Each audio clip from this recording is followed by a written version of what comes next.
मेरी प्यारी बहनों और मेरे प्यारे भाइयों, आपका भी बहुत बहुत स्वागत और धन्यवाद कि इतने समय से आप मेरा इंतजार कर रहे हैं। मेरी बहनें बहुत समय से इंतजार कर रही हैं, सुबह खाना पका के आई होंगी। और मेरे भाई, आप सब अपने अपने काम, अगर आप दुकान चला रहे हैं या बिजनेस चला रहे हैं या खेती करते हैं, उसको छोड़ के यहाँ आए मेरी बातों को सुनने के लिए। इसके लिए मैं आपकी बहुत आभारी हूँ। देखिए, आपका जीवन मेहनत का जीवन है। मैं जानती हूँ कि सुबह से शाम तक आप ईमानदारी से, मेहनत के साथ अपने परिवार को आगे बढ़ाने के लिए काम करते हैं। मैं कह रही थी कि आपकी इच्छा क्या होती है, आपकी आशाएं, महत्वाकांक्षाएं क्या है। सबसे पहले कि जो आपके बच्चे हैं वो जब बड़े होते हैं, उनकी अच्छी नौकरी लगे, वो कमाएं, उनका आत्मविश्वास बना रहे और उनका एक मजबूत भविष्य बने। आप सबको हिंदी समझ में आती है? ठीक है, फिर मैं ऐसे ही बोलती हूँ। तो देखिए, आप क्या चाहते हैं? आप अपने बच्चों के लिए एक मजबूत भविष्य चाहते हैं, इसीलिए दिन रात मेहनत करते हैं। और कोई भी हो, मैं भी अपने बच्चों के लिए यही चाहती हूँ। और सरकार का इसमें एक बहुत बड़ा रोल होता है, बहुत बड़ी भूमिका होती है। क्योंकि जब आप संघर्ष करते हैं, आपके जीवन में मुश्किलें आती हैं, आपके लिए कोई समस्या उठती है, तो सरकार आपको बहुत मदद कर सकती है। जैसे मेरी बहनें यहाँ हैं, आज महंगाई की वजह से आपके जीवन में कितनी मुश्किलें हैं। 3.5 सालों से जो ये मुश्किलें हैं, ये कम नहीं हुई हैं, बढ़ती चली गई हैं। बढ़ती चली गई हैं क्योंकि आपको एक ऐसी सरकार मिली जो शुरू से ही गलत तरीके से बनी। शुरू से ही इन्होंने लालच की वजह से, सत्ता की वजह से विधायकों को खरीदा और एक सरकार को तोड़ के ये सरकार बनाई। तो शुरू से इनकी नीयत क्या थी? इनकी नीयत थी कि सत्ता में आना है, लूट मचाना है, अपने आप आगे बढ़ना है और जनता की मुसीबतों को पूरी तरह से नकारना है। यही इनकी नीयत थी। अब ये सरकार आई, 3.5 सालों से क्या हुआ? आज तो मुझे ताज्जुब हुआ। मैं यहाँ आ रही थी तो मैंने देखा कि प्रधानमंत्री मोदी जी यहीं पास में कहीं एक भाषण दे रहे हैं। तो मैंने कहा, मैं देखूं क्या कह रहे हैं। मुझे ताज्जुब हुआ कि जिसको दुनिया कह रही है या उनके लोग कह रहे हैं कि सर्वशक्तिमान, सर्वोपरि, सर्वश्रेष्ठ, विकास पुरुष, ये सब उनके बारे में कह रहे हैं। और ये विकास पुरुष जो हमारे प्रधानमंत्री हैं, कर्नाटका आके कह रहे हैं कि मेरा एक सपना था कि मैं कर्नाटका में विकास लाऊंगा। मेरा एक सपना था कि कर्नाटका को मैं पूरे देश में विकास का मिसाल बनाऊंगा। तो क्यों नहीं बनाया?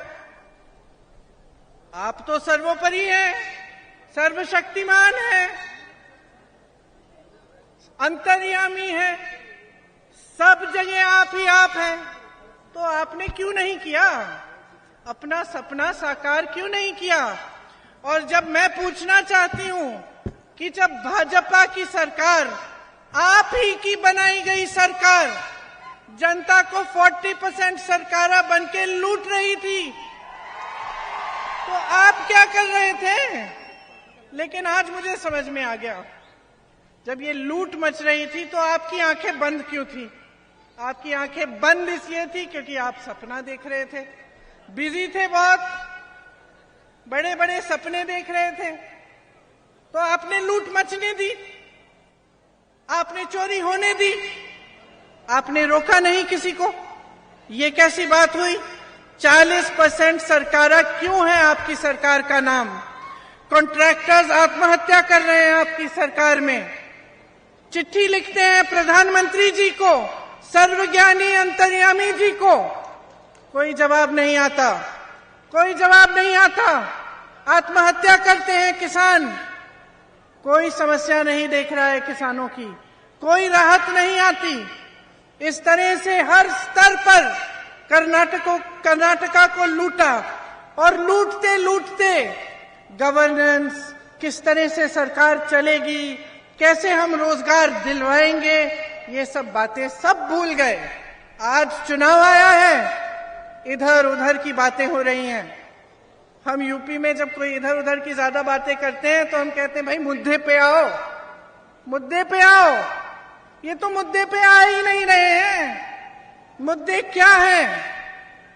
विकास, आपके लिए अस्पताल बनाना, आपके लिए शिक्षा के संस्थान बनाना, आपकी सड़कों को बनाना, आपके नौजवानों को रोजगार दिलवाना, मेरी बहनों को महंगाई से राहत देना, किसानों को आगे बढ़ाना, यही तो मुद्दे हैं। तो ये लोग क्यों नहीं बात कर रहे हैं इन मुद्दों के? 3.5 सालों से इनकी सरकार रही है, क्या किया इन्होंने? महंगाई इतनी बढ़ चुकी है कि आप, जैसे मैंने कहा, कुछ खरीद ही नहीं पा रहे हैं। किसान त्रस्त है, परेशान है, हर तरफ से उसकी परेशानी बढ़ी रही है। जीएसटी कर करके इतनी महंगाई बढ़ा दी है कि छोटे दुकानदार ही अपने आप परेशान हैं, उनके बिजनेस चल ही नहीं रहे हैं। जो मीडियम बिजनेस है, स्मॉल मीडियम बिजनेस है, वो चल ही नहीं पा रहे हैं। और लूट कम नहीं हुआ है बहनों और भाइयों, 1.5 लाख करोड़ रुपए लूटे हैं कर्नाटका से। 3.5 सालों में इतने पैसे की कोई सोच भी नहीं सकता। लेकिन हमने देखा कि भैया देखते हैं इन 1.5 लाख करोड़ रुपयों का बन क्या सकता था। और ताज्जुब होगा आपको जान के, जितना पैसा इन्होंने लूटा है, इससे आपके लिए 100 एम्स के अस्पताल बन सकते थे। 2250 किलोमीटर लंबी 6 लेन की एक्सप्रेसवे बन सकती थी। 187 ईएसआई हॉस्पिटल बन सकते थे। 30,000 स्मार्ट क्लासरूम, सोचिए 30,000 स्मार्ट क्लासरूम जिसमें बच्चे पढ़ सकते थे आपके, उनको शिक्षा मिल सकती थी। 30 लाख अफोर्डेबल हाउसिंग के घर, 30 लाख गरीबों के लिए घर बन सकते थे। और इन्होंने क्या किया? उन पैसों को लूटा। और आज आपके सामने मुंह दिखाने लायक नहीं है। आज आपके सामने आपके मुद्दों पे बात नहीं कर सकते। इसलिए हर रोज कोई नया मुद्दा उठाते हैं जिससे आपके विकास, आपके जीवन, आपके रोजमर्रा की जो समस्याएं हैं, उससे कोई मतलब नहीं है। आपने खुद ही देखा होगा कि बेंगलुरु जैसे बड़े शहर से कितनी सारी कंपनियां चली गई हैं इन 3.5 सालों में।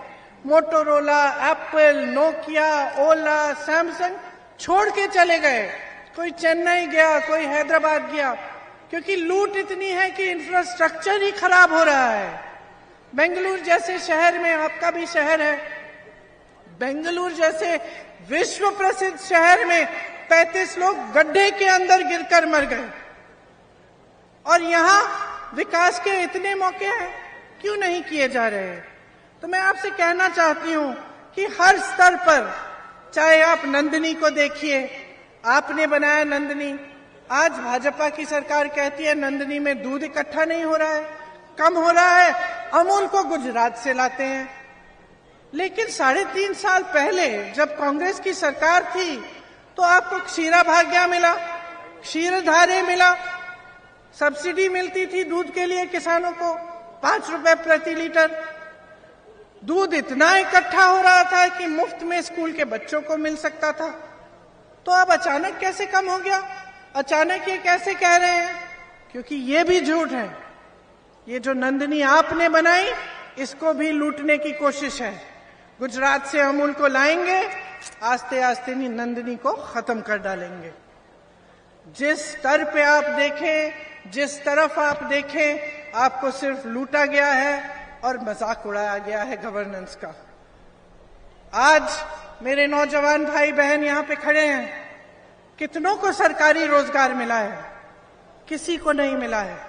और 2.5 लाख सरकारी पद खाली पड़े हुए हैं, लेकिन नौकरियां आपको मिल नहीं रही हैं। जो नौकरी के मौके होते हैं, रोजगार के मौके होते हैं, कहां से आते हैं? छोटे दुकानों से, छोटे बिजनेसों से, मीडियम बिजनेसों से, बड़े बड़े जो PSU होते थे, जो सरकार के होते थे, उससे बहुत नौकरियां बनती थी और किसानों को मजबूत करके, खेती मजबूत करके और रोजगार बनता था। लेकिन इनमें से कौन से काम किए इन्होंने? कोई ऐसा काम नहीं किया। बड़े बड़े PSU अपने उद्योगपति दोस्तों को दे दिए, प्राइवेट कर दिए, वहां से नौकरियां बंद। जो छोटे दुकान है, छोटे बिजनेस है, उनकी कमर तोड़ दी, आगे बढ़ नहीं पा रहे हैं। किसानों का तो पूछिए मत। आपके लिए यहां आपके प्रदेश में गन्ने का जो दाम है सबसे कम है। दूसरे प्रदेशों में 3500, 4000 का मिलता है, यहां सबसे कम है। तो ये परिस्थितियां भाजपा ने बनाई। और आपसे भी एक शिकायत है, आपने बनाने दी, क्योंकि आप बार बार चुनाव आता है और बार बार आपका ध्यान भटक जाता है। आप जवाब ही नहीं मांगते। आपने ये माहौल बना दिया है देश में, प्रदेश में, कि कुछ ना करे नेता, तब भी उसको मालूम होता है कि वो आके मंच पे खड़े हो जाएगा, कोई जज्बाती मामला उठा लेगा, धर्म की बात करेगा, जाति की बात करेगा, तो बस फिर से जीत जाएगा। तो अगर उसको मालूम है कि वो ये सब बातें करके चुनाव जीत सकता है, तो वो काम क्यों करेगा? इसीलिए तो काम करना बंद हो गया है। इसीलिए तो जवाबदेह सरकारें बनती नहीं है, क्योंकि जब मौका आता है चुनाव का, तो ऐसा ध्यान भटका देते हैं आपका मीडिया में ये सब डाल के और धर्म की बातें करके और इधर उधर की बातें करके, कि आप भूल जाते हैं कि आपका वोट तो आपके लिए लगना चाहिए। आपका वोट आपके विकास के लिए, आपके बच्चों के विकास के लिए जाना चाहिए। आप भूल जाते हैं, आपके जज्बात उठ जाते हैं, आप भूल जाते हैं। तो इसीलिए मैं चाहती हूं कि आज आपके सामने खड़े हुए, आपसे वोट नहीं मांगना है मुझे, आपकी जागरूकता मांग रही हूं मैं कह रही हूं जाग जाओ। बहुत हो गया है, 10 साल होने वाले हैं, जब देखो मंच पे आके फिजूल की बातें करते हैं। अरे बताएं तो सही, 3.5 सालों में कर्नाटका में किया क्या? अगर किया है तो बता पाओगे। मैं बताती हूँ कांग्रेस ने क्या किया जब कांग्रेस की सरकार थी। अन्ना भाग्य बनाया, क्षीरधारे, क्षीर भाग्य, पशु भाग्य, आरोग्य भाग्य, विद्याश्री, इंदिरा कैंटीन, ये सब तो कांग्रेस की स्कीम थी और इससे आपको सुविधा मिली। कांग्रेस की सरकारों ने राजस्थान में देखिए, छत्तीसगढ़ में देखिए, किसानों के कर्ज माफ किए हैं। छत्तीसगढ़ में 18 लाख किसानों के कर्ज माफ हुए हैं। ये कम नहीं है बहनों और भाइयों। आज भी धान का दाम सबसे ज्यादा छत्तीसगढ़ में मिल रहा है। चुनाव के समय कहा पुरानी पेंशन स्कीम लागू होगी, राजस्थान में लागू है, छत्तीसगढ़ में लागू है, हिमाचल में लागू कर रहे हैं। तो आप अगर जागरूक नहीं बनेंगे और आप खुद नहीं देखेंगे कि भाई 3.5 सालों से इनकी सरकार है, क्या मेरे जीवन में तरक्की आई है कि नहीं? मैं पूछ रही हूं आपसे, जब से बीजेपी की सरकार है कर्नाटका में, आपके जीवन में तरक्की आई है कि नहीं? सुनाई नहीं दे रहा, जोर से बोलो। नहीं आई? किसानों के जीवन में आई? मजदूरों को राहत मिली? मेरी बहनों को महंगाई से राहत मिली? आप नौजवान खड़े हैं, आपको जॉब मिला? तो जागो, जागो। देखो 3.5 साल से कुछ नहीं हुआ है। आपके जीवनों में मुश्किलें बढ़ी हैं कि नहीं? बढ़ी है ना?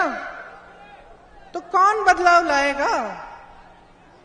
ये माहौल कौन बदलेगा? आप ही बदल सकते हो, खासतौर से तुम लोग जो नौजवान हो।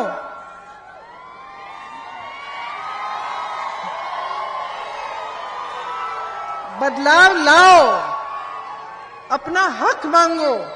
ऐसी सरकारों को मत लाओ जो आपका आदर नहीं करते हैं, जो आपका हक नहीं देते हैं। कांग्रेस आपको अपने हक देना चाहती है। इसीलिए कांग्रेस ने कुछ गारंटी बनाई है। क्या है ये गारंटी? 100% प्रगति लाएंगे। ये जो 1.5 लाख करोड़ रुपए इन्होंने लूटे हैं, ये हम किसानों के लिए, इनको मजबूत बनाने के लिए डालेंगे। 2.5 लाख सरकारी पद खाली पड़े हैं, शर्म की बात है।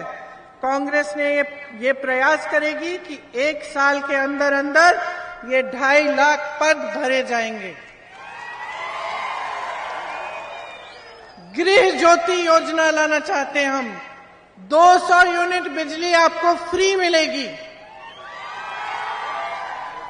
अन्ना भाग्य में आपको 10 किलो चावल मिलेगी।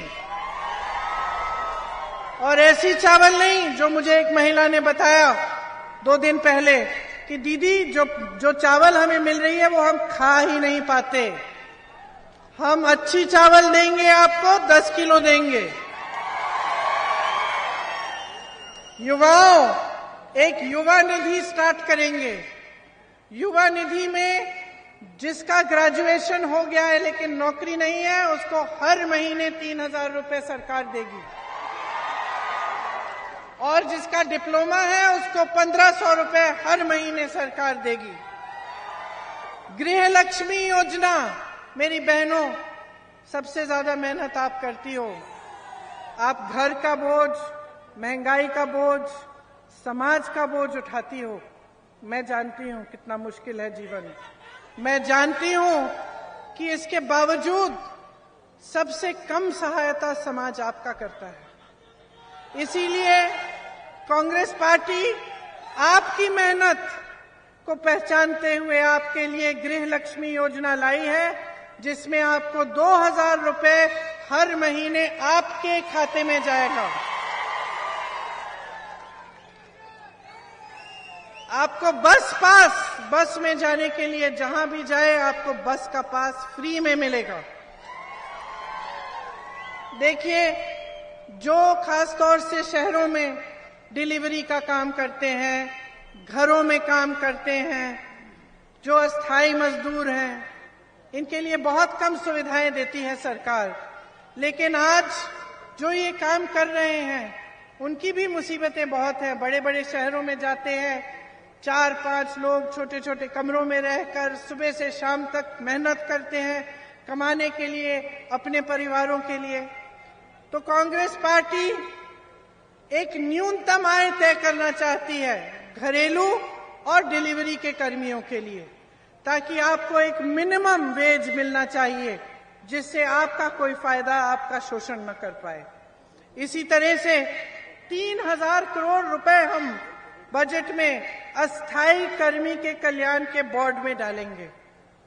ऑटो ड्राइवर के लिए, टैक्सी ड्राइवर्स के लिए भी हम एक ऐसी कल्याण का बोर्ड बनाएंगे जिसमें 50-50 करोड़ रुपए डाल के उनकी मदद और उनकी सहायता के लिए हम काम करेंगे। जो रुकी हुई सिंचाई की योजनाएं हैं, आप जानते हैं कई नदियों से जो सिंचाई की योजनाएं कांग्रेस ने शुरू की थी, उनको रोका गया। बीजेपी ने उनका कुछ भी आगे काम नहीं बढ़ाया। और जैसे कांग्रेस ने गोवा के साथ ट्राइब्यूनल बनाया था, महादाई जो प्रोजेक्ट था उसके लिए कि समस्याएं हम सुलझाएं, ये सब चीजें भी भाजपा ने रोक दी। तो हम इनको फिर से शुरू करेंगे ताकि आपकी सिंचाई में मुसीबतें कम हो। इसी तरह से हमने सोचा है कि जो छोटे दुकानदार हैं, छोटे बिजनेस वाले हैं, आपके लिए भी फंड्स बने, आपके एक वेलफेयर फंड बने, ताकि जितना नुकसान आपने लिया है इन 3.5 सालों में, उससे कुछ राहत मिले आपको। हमने light engineering, automobiles, electrical equipment में हम चाहते हैं कि नए नए उद्योग बने। हम चाहते हैं कि कर्नाटका में जो ये इलेक्ट्रिक गाड़ियां हैं, जो पेट्रोल डीजल से नहीं चलती, जो आजकल एक बहुत नई चीज निकली है, हम चाहते हैं कि कर्नाटका ही इनका हब बने, यहां सबसे ज्यादा बने, इससे बहुत रोजगार मिलेंगे। और बीदर से लेकर चामराजनगर तक एक इंडस्ट्रियल कॉरिडोर बनाना चाहते हैं, जिसमें टाउनशिप बने,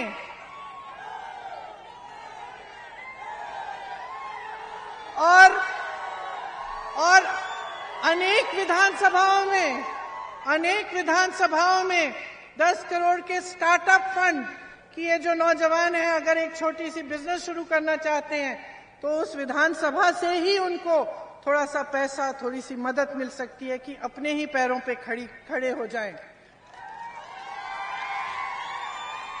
कर्नाटका के लिए बहुत सारी चीजें सोची हैं।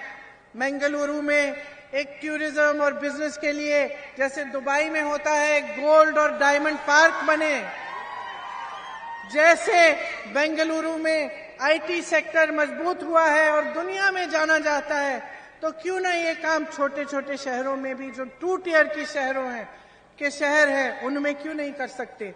तो हमारा प्लान है कि मैसूरू, हुबली, धारवाड़, गुलबर्गा, बेल्लारी, चित्रदुर्गा जैसे जो छोटे शहर हैं इसमें भी हम आईटी को मजबूत करें, टेक को मजबूत करें।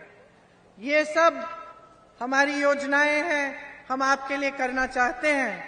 ये कल्याण कर्नाटका है।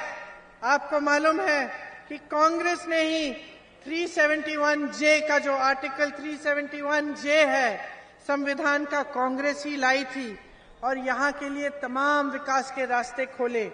इसके लिए सोनिया जी लड़ी, मनमोहन सिंह जी लड़े और मल्लिकार्जुन खड़गे जी जो आज कांग्रेस के अध्यक्ष हैं वो बहुत लड़े। और जब ये आर्टिकल 371J लाए तो हमारे मन में यही था कि कर्नाटका को पूरी तरह से हम विकसित करेंगे। उसकी वजह से रोजगार मिले, किसानों की सिंचाई की सुविधा मिली, कल्याण कर्नाटका का बहुत विकास हुआ। आज वो विकास कहां गया? 3.5 सालों में सारा बंद कर चुके हैं। बेरोजगारी बढ़ गई है। आपको याद होगा यहाँ पे यादगीर रेलवे कोच की फैक्ट्री खोली थी, ये सब कांग्रेस ने किया था। लेकिन आज भयंकर बेरोजगारी है कल्याण कर्नाटका में, पीने का साफ पानी नहीं मिल रहा है आपको। मुख्यमंत्री जी ने कोई ध्यान नहीं दिया इस क्षेत्र में। 40,000 सरकारी नौकरियां खाली पड़ी हैं इसी क्षेत्र में, कल्याण कर्नाटका में है। 16,000 शिक्षकों के पद खाली हैं और शिक्षित लोग हैं, क्यों नहीं भरे जा रहे हैं? क्योंकि हर तरफ से इन्होंने आपको पूछा नहीं है, घोटाले किए हैं। आप भर्ती के इम्तिहान देते हैं, PSI का इम्तिहान देखिए, पुलिस के कर्मी खड़े हैं, बच्चे मेहनत करते हैं, पेरेंट्स उनके माँ बाप फीस भरते हैं ट्यूशंस के लिए कि भर्ती के इम्तिहान के लिए तैयारी अच्छी होगी, अच्छी नौकरी मिलेगी। तो ये सब मेहनत करने के बाद, पढ़ाई लिखाई करने के बाद, फीस भरने के बाद क्या पता चलता है? उसमें भी घोटाला कर दिया। तो ये परिस्थितियां बन गई हैं कर्नाटका की। और जैसे मैं आपसे कह रही थी, ये परिस्थितियां सिर्फ आप बदल सकते हो, ये आप ही के हाथों में है। समझ लो, महान इतिहास है आपका, आपकी संस्कृति दुनिया भर में जानी जाती है। यहाँ के महान गुरु महात्मा सबने ये संस्कृति आपके साथ बनाई, आपके समाज ने बनाई। आपका एक ऐसा प्रदेश है जो मुझे याद है जब मैं छोटी थी मेरे पिताजी कहते थे हम कर्नाटका में बहुत विकास कर सकते हैं, वहां पे आईटी टेक की बड़ी बड़ी शहरें बना सकते हैं। और मैं पूछती थी कैसे, छोटी थी मुझे नहीं मालूम था। पिताजी ने कहा क्योंकि शिक्षित लोग हैं कर्नाटका में, इंग्लिश बोलते हैं, शिक्षित लोग हैं और टेक आईटी में बहुत शिक्षित हैं। तो ये दोनों चीजें जो हैं, जो इंग्लिश में भी भाषा इंग्लिश की भाषा में मजबूत है, आईटी टेक्नोलॉजी में मजबूत है, तो पूरी दुनिया में ये भागीदार बन सकते हैं जो आईटी और टेक आने वाला है। ये 1984-85 की बात कर रही हूं मैं। तो आप तब से पहचाने जाते थे अपनी मेहनत के लिए, यहाँ की शिक्षा के लिए, अपनी संस्कृति के लिए और इसके लिए कि आप सब मेहनत से अपने प्रदेश को बनाने लायक हैं और खुद अपने पैरों पे खड़े होने लायक हैं। तो उस परंपरा को तोड़िए मत। अपने प्रदेश को ऐसे हाथों में देकर जो सिर्फ लूटना चाहते हैं, दिल में सत्ता की लालच है, आपकी कोई परवाह नहीं है, उनके हाथों में मत दो। अब बंद करो ये सब। अपने विकास के लिए, अपने बच्चों के भविष्य के लिए, अपना वोट अपने प्रदेश के लिए, अपनी ही लिए दीजिए। तभी यहां पे विकास आएगा, तभी आपका प्रदेश फिर से दुनिया में पहचाना जाएगा। सारी कंपनियां वापस यहां आएंगी, रोजगार बनेंगे और एक नया भविष्य, एक उज्जवल भविष्य आप बना पाएंगे। तो यही मेरा आग्रह है कि आप जागरूक बने, अपनी शक्ति से अपना भविष्य अपने हाथों में लीजिए। इन लोगों की बातों में मत पड़िए। देखिए कांग्रेस ने आपके लिए कितना काम किया, क्या क्या योजनाएं लाना चाहती है, और कांग्रेस को एक इस तरह की बहुमत से जिताइए कि उस सरकार को कोई तोड़ ना पाए। एक मजबूत सरकार बनाइए, एक स्थिर सरकार बनाइए, क्योंकि एक मजबूत और स्थिर सरकार जो तोड़ी नहीं जा सकती है, बहुत काम कर सकती है। तभी उसका पूरा ध्यान विकास पे जाता है। नहीं तो जोड़ तोड़ की कोशिशें जब होती हैं बाहर से, तो सरकार का ध्यान भी उसे बचाने में चले जाता है। इसीलिए बहुत ही महत्वपूर्ण है, खास तौर से आपके कल्याण क्षेत्र के लिए, कि आप पूर्ण बहुमत से, भारी से भारी बहुमत से कांग्रेस की सरकार बनाएं और अपने भविष्य को एक बार फिर मजबूत बनाएं। आपने मेरी बहुत लंबी लंबी बातें सुनी, गर्मी भी हो रही है, अब मैं आपको छोड़ती हूँ। बहुत प्रेम दिया आपने, इसके लिए मैं हमेशा आभारी रहूंगी।